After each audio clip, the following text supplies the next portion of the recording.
ये ईडीएम में 50 इंपॉर्टेंट में अभी कुछ बचे हुए थे, करीब करीब 20-25, जो अभी एक ही वीडियो हुआ था, तो बाकी के हम करवा दे रहे हैं। ठीक है, तो देखिए इस वीडियो में हम आपको बाकी करवाएंगे, और जिनका एग्ज़ाम आज है या आने वाले दिनों में है वो इस वीडियो को ज़रूर देख लें, चूँकि ईडीएम से जो क्वेश्चन कल आए थे रेनिंग कैट्स एंड डॉग वाला, तो उसी प्रकार का मैं करा रहा हूँ। ठीक है, तो यहाँ से आने की पूरी संभावना है, तो यहाँ पर इस वीडियो को देख लीजिए, बस 10-5 मिनट लगेगा। हो सकता है कि यहाँ से आपका एक क्वेश्चन 2 क्वेश्चन सही हो जाए। ठीक है, तो जैसा कि हम जल्दी जल्दी फटाफट आपको बता दे रहे हैं। देखिए पहला इसमें दिया हुआ है कि बटरफ्लाई इन द स्टमक। अब इसको कैसे समझेंगे सर? देखिए स्टमक मतलब क्या होता है? पेट में क्या है? तितली है। मतलब किसी चीज़ के लिए क्या होना? बहुत ही ज़्यादा एक्साइटेड होना। किसी चीज़ के लिए बहुत ही ज़्यादा एक्साइटेड होना, being excited, butterfly in the stomach. क्या हो जाएगा? ऑप्शन ए सही हो जाएगा। ठीक है ना, बीइंग एक्साइटेड।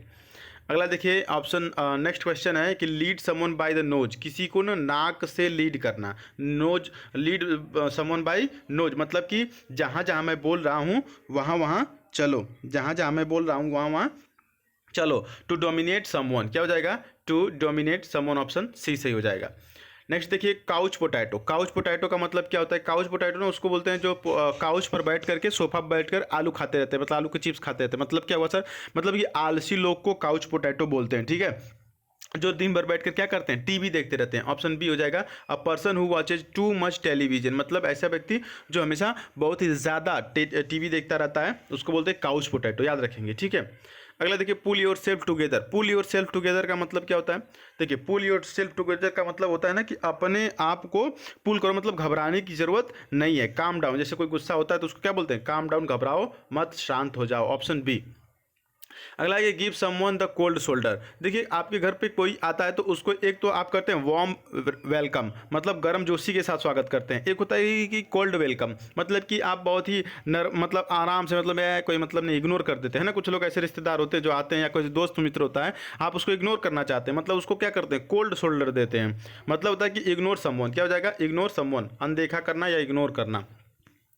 अगला देखिए पुल समवन्स लेग। किसी का पैर खींचना, मतलब कि मान लीजिए कि कोई आपका पैर खींच रहा है तो आप बोलेंगे कि अरे यार क्यों मेरा पैर खींच रहे हो? तो बोलेगा कि मैं पैर नहीं खींच रहा हूँ यार, मजाक कर रहा हूँ। जोक विथ समवन है ना, मजाक करना। Joke with someone, pull someone's leg मतलब कि किसी के साथ मजाक करना। ठीक है, आगे बढ़ लेते हैं। अगला देखिए action speak louder than the word.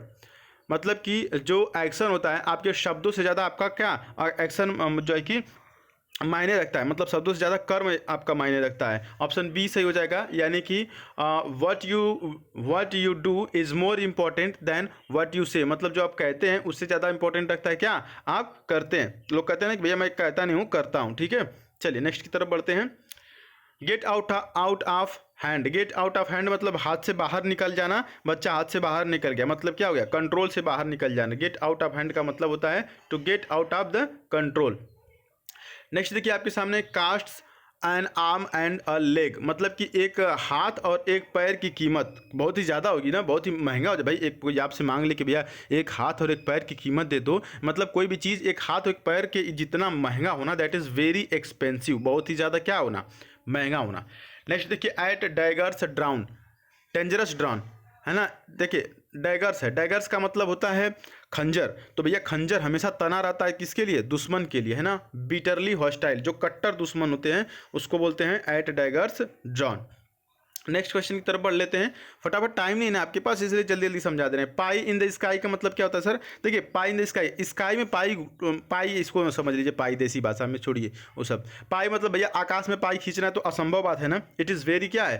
Possible है, मतलब समथिंग नॉट पॉसिबल, जो पॉसिबल ना हो मतलब असंभव। चलिए आगे बढ़ लेते हैं। Sell like a hot cake, मतलब कोई भी चीज़ ना हॉट केक की तरह क्या होना? बिकना। सेल लाइक हॉट केक का मतलब होता है सेल क्विकली। ऑप्शन नंबर क्या हो जाएगा? B.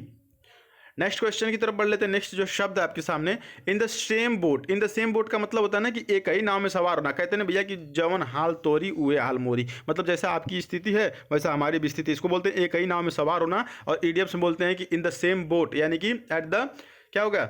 In the same situation. Option C सही हो जाएगा, मतलब एक ही परिस्थिति में। ठीक है भैया, जो हाल आपकी है वही हाल मेरी है। नेक्स्ट क्वेश्चन की तरफ बढ़ लेते हैं। Head in the cloud.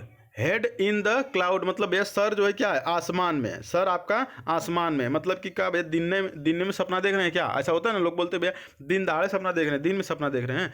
To क्या हो जाएगा? डे ड्रीम, मतलब दिन में सपना देखना। हेड इन द क्लाउड का मतलब होता है दिन में सपना देखना। ठीक है, नेक्स्ट की तरफ बढ़ लेते हैं। अगला देखिए ग्रीन थंब है। ग्रीन थंब का मतलब होता है ना कि ऐसे लोग को ग्रीन थंब बोलते हैं। भाई ग्रीन का मतलब हरा है, थंब का मतलब अंगूठा। ग्रीन थंब ऐसे लोग को बोलते हैं to have talent in gardening, जिनको गार्डनिंग करने का टैलेंट है, ठीक ना, उसको बोलते हैं ग्रीन थंब। नेक्स्ट की तरफ बढ़ लेते हैं। अगला है कि to grease the palm. Grease the palm का मतलब क्या होता है भैया? हाथ में ग्रीस नहीं लगाना है। ग्रीस द पाम का मतलब कि घूस देना है ना। ग्रीस द पाम का मतलब क्या है? किसी को घूस देना। टू ब्राइब समवन, ब्राइब का मतलब क्या होता है? घूस देना, किसी को क्या करना? घूस देना। याद रहेगा ना। देखिए टू ग्रीस द पाम वाला पूछ सकता है आपके एग्जाम में, तो इसका जरूर ध्यान देंगे। अगला देखिए आपके सामने है to take the bull by its horn. जैसे बुल क्या है? सांड है ना। सांड मतलब ऐसे खड़ा मान लीजिए कि उसके आप क्या कर रहे हैं? आप उसके सींग को पकड़ ले रहे हैं। टेक द बुल, बुल मतलब क्या होता है? सांड। बाय द हॉर्न, हॉर्न मतलब सींग होता है। तो सांड की सींग से आप पकड़ ले रहे हैं, तो क्या कर रहे हैं भैया? बहुत खतरा मोल ले रहे हैं ना। सांड क्या भरोसा, अभी उठा के पटक देगा, पटक के चढ़ जाएगा, मतलब जान चली जाएगी, इतना खतरा है। तो इसको क्या बोलते हैं? टू फेस डेंजर बोल्डली, मतलब कि डेंजर को, खतरा को क्या करना? फेस करना, यानी खतरा मोल लेना। That is to take the bull by its horn.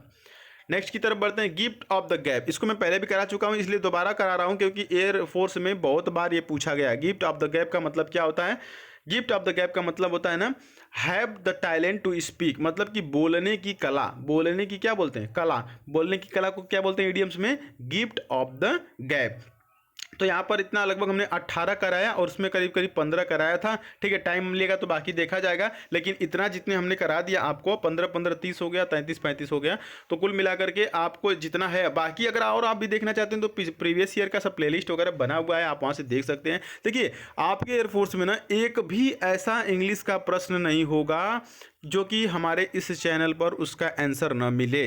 Definitely मैंने सब कुछ कराया है, चूँकि इस बार का एक ही महीने का समय था, इसलिए इस बार क्या हुआ, जो चीज़ें नहीं हो पाई कवर, उसको आप प्रीवियस ईयर से देख सकते हैं। ऐसे थोड़े कि जो मतलब इंग्लिश में पिछले साल में गिफ्ट ऑफ द गैप का मतलब कुछ और था तो इस साल कुछ और हो जाएगा, ऐसा तो है नहीं। इंग्लिश तो हमेशा सेम रहता है।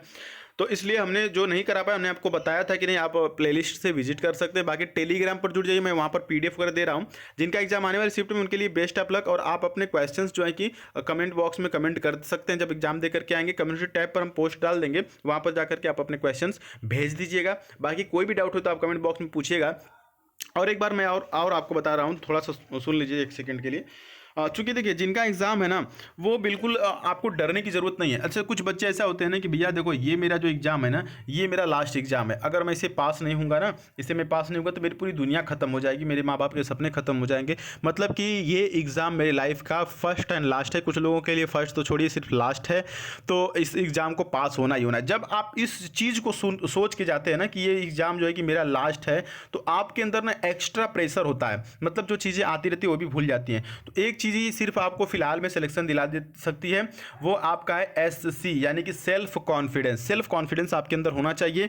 आप जाएं एग्जाम में, अगर कोई क्वेश्चन नहीं आता है, मान लीजिए कि आपने ओपन किया अपना विंडो और वहां से पहला दूसरा क्वेश्चन नहीं आया, तो घबराना नहीं करी, बाप रे तो आ ही नहीं रहा है। जिस वक्त आप घबरा गए और अपना कॉन्फिडेंस लूज कर दिए, उसी वक्त समझिए कि आप एग्जाम में फेल हो गए। ठीक ना, एग्जाम हॉल में बैठना है और सीधे बैठना स्ट्रेट, और एक गहरी सांस लेनी है और सब कुछ भूल जाना है कि भैया चलो जो हमने पढ़ा है वो आएगा, मैं करूंगा डेफिनेटली। और जो क्वेश्चन आपको नहीं आ रहा है तो ये सोचना है कि भैया ये क्वेश्चन तो सभी को नहीं आ रहा होगा, मैंने नहीं पढ़ा तो किसी ने नहीं पढ़ा होगा। मतलब कॉन्फिडेंस इस लेवल का होना चाहिए।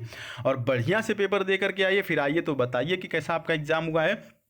ठीक है, बाकी तो आगे लाइफ बहुत लंबी है, चीज़ों को किया जाएगा। आप हमारे साथ जुड़े रहिए, चैनल को सब्सक्राइब करके नोटिफिकेशन बेल ऑन कर लीजिए। मिलते हैं अगली वीडियो में, तब तक के लिए जय हिंद, वंदे मातरम।